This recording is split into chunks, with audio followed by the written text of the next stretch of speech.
Hey there guys, and welcome back to another reaction video. Today we'll be reacting to SCP-1371 because, yeah, I kind of don't feel like recording a gameplay video at the moment. I mean, I have one recorded already by accident, but meh. Also, if by some small amount of chance one of you guys played Dead by Daylight and got introduced to a knife via neck, then sorry. Yeah, I've been playing Red Dead Redemption 2 recently, and let's just say the second player I encountered was very well acquainted with my knife. Anyway, let's press play and see what's gonna happen, shall we?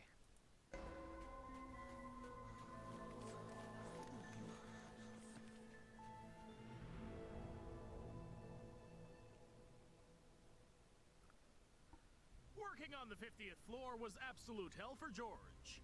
Especially if you're afraid of There were no heights. balconies at all on any of the office levels. No To go out shit! into the fresh open air, one needed a good reason and a lot of time to go down and back up again.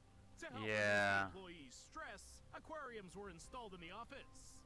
Normally there would be fish swimming in these. But for some unknown reason, management decided that a certain type of aquatic creature, similar to lizards, would be better at calming the employees.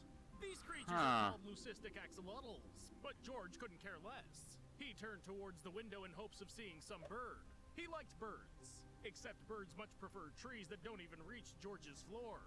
Yeah, that's his head true. slightly to the side and saw in the window a reflection of the axolotl he hated so much. What the George hell? was throwing something against the side of the aquarium. He turned around and saw that the axolotl was not visible in the aquarium.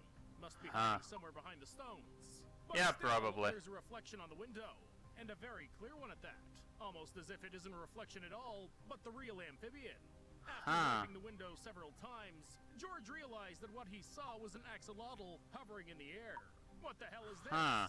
Did management teach the amphibians to fly so that they could annoy George even when he was looking out the window? Yes. The guy figured that he was apparently just overworked and was I mean, people would, bosses would do that. But the hallucination seems too realistic. I mean, bosses would do George that. got several By the way, thanks to these fucking Lenovo ads, which I'm being bombarded by, I can now edit this video. Great. A big old middle finger for the Lenovo, guys.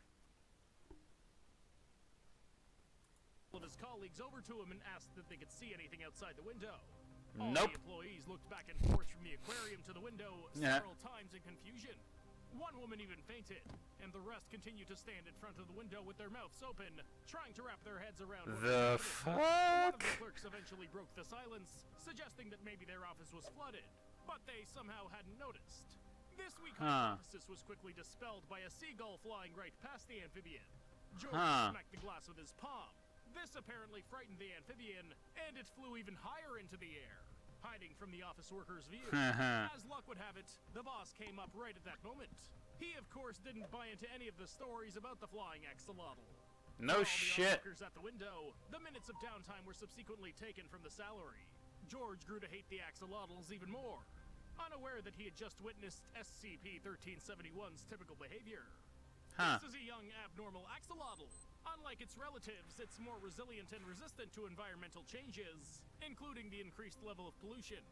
But its main anomalous ability, as you've already noticed by now, is I floating in can the air. fly. Previously, it was believed that the amphibian was capable of reaching a maximum height of approximately 165 feet above ground level, although the typical comfortable height for it's no more than about 3 feet. Later, it was revealed that with certain physical impact on the creature, the height at which it flies increases. During one of the experiments, a researcher named Bryn took the animal out of the aquarium. The anomaly grabbed the scientist's finger, causing Bryn to pull the creature down with his free hand to free his finger. As a result, within half the hour, SCP-1371 was at an altitude of over 29 miles above the ground. 15 hours later, the object calmed down and descended towards the ground along the same trajectory. Foundation researchers suggest that the creature's aerial buoyancy increases if the object's directed downward, using an external force. This is a kind of compensatory force that balances the position of the anomaly in space. Maybe it ate something. This actually has nothing to do with it. It all comes down to stress. When the creature's nervous, stress hormones provoke a radical alteration of its entire body at a chemical level.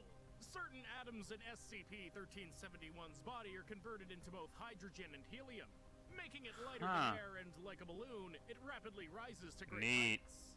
Foundation a flying axolotl. This, since the object quickly flies away. If so, then what allows the anomaly to follow the same vertical trajectory? After all, the axolotl becomes so light that it can easily be blown away by the wind. Perhaps its molecular structure is not only changing, but also expanding. This is accomplished by taking into account the airflow around. Special receptors react to the wind, then send a signal to the rest of the cells. As a result, the body's molecules lose their immobility relative to each other and balance in such a way that the air flows past through the void spaces without touching the molecules of the object themselves. This characteristic could have evolved over millions of years. There may be other representatives of this species, but due to their specific peculiarities, they're practically elusive. People who have managed to spot SCP-1371 mistook it for a bird or some kind of hallucination. So why a giant does the pink Foundation bird always without any wings. any kind Yeah, of that's object normal. unknown to science as part of the anomalous world? Perhaps the reason for this is the fact that the unusual axolotl has been found thus far in only one specimen, and it's too early to talk about a separate species. Or does the Foundation know something else about this creature? Probably. It's worth remembering that the axolotl is the ambystoma larva, a creature that looks like a salamander. Sometimes the axolotl turns into ambystoma. In other cases, it remains forever in the form of a larva. How it'll turn out with SCP-1371 is still unknown. If the object remains in its larval phase, it's unlikely that anything will change. But in the case of metamorphosis, anomalous properties can also transform. When an ordinary axolotl turns into an ambystoma, its gills disappear. The creature's able to switch to an exclusively land-based lifestyle. Should such changes occur within SCP-1371, then SCP-1371 will permanently leave the aquarium and become a completely aerial animal. Or vice versa, it'll lose its ability to fly and settle down on the ground instead. But then at that point, it's likely that its need for food will also change. And who knows if SCP-1371 will begin to demand something more substantial for dinner instead of earthworms. Perhaps human blood, for example. There's no guarantee that the newfound propensity for such would not... Or it becomes gigantic and turns into an analog of the invulnerable reptile. Maybe. Let's take a look at yet another I was about to say that. Further along the developments of events in the case of the axolotl transforming into an invulnerable amphibian. At first, Foundation staff would not suspect any threat from the object and would conduct experiments as usual. Then, when the ambystoma begins to bite people more and more, the researchers would be on their guard, but would still not pay too much attention to this. But by the time the amphibian has increased in size significantly, it'll be too late. Yeah, that's true. The entirety of Site-18 and will most likely free most of the anomalies contained there. All personnel will likely be eaten by the rapidly expanding ambystoma. Maybe 2 or 3 people will survive, call for reinforcements, and several mobile task forces will be sent to capture the amphibian. And die. Operatives will then die when the creature is captured. After an indefinite amount of time and effort, SCP-1371 will still be contained. Then a new history behind the anomaly will emerge, along with its subsequent assignment of the Keter class. Fortunately, there's little evidence to support this hypothesis. But it is a fun one, though. The situation is hinted at only by the particular endurance possessed by the anomalous axolotl and its resistance to external stimuli. After all, not every organism can, without harm to life, exist at an altitude of 29 miles above the ground. Even ordinary passenger airliners do not go above 8 miles, since the air up there is too thin at such a threshold. The axolotl took off almost to the upper limit of the stratosphere.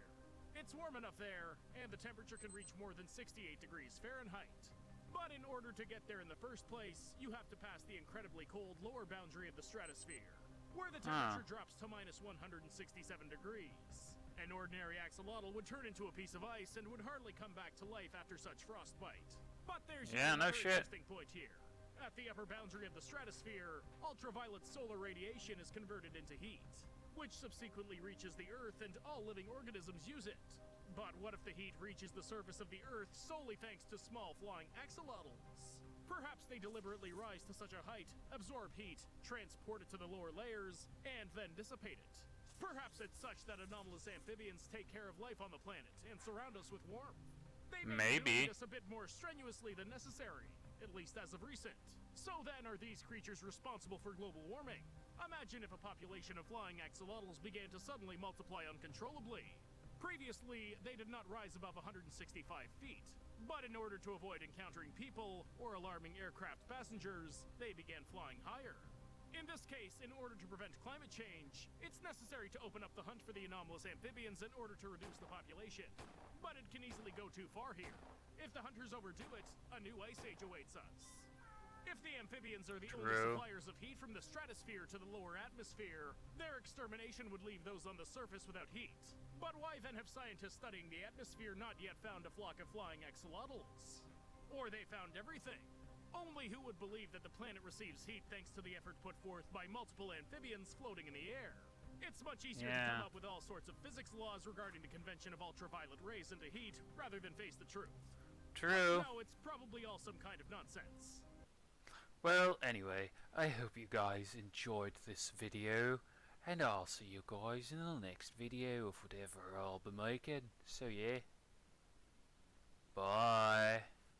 And sorry for that weird ass accent, if it can be called that. Anyway, again, bye.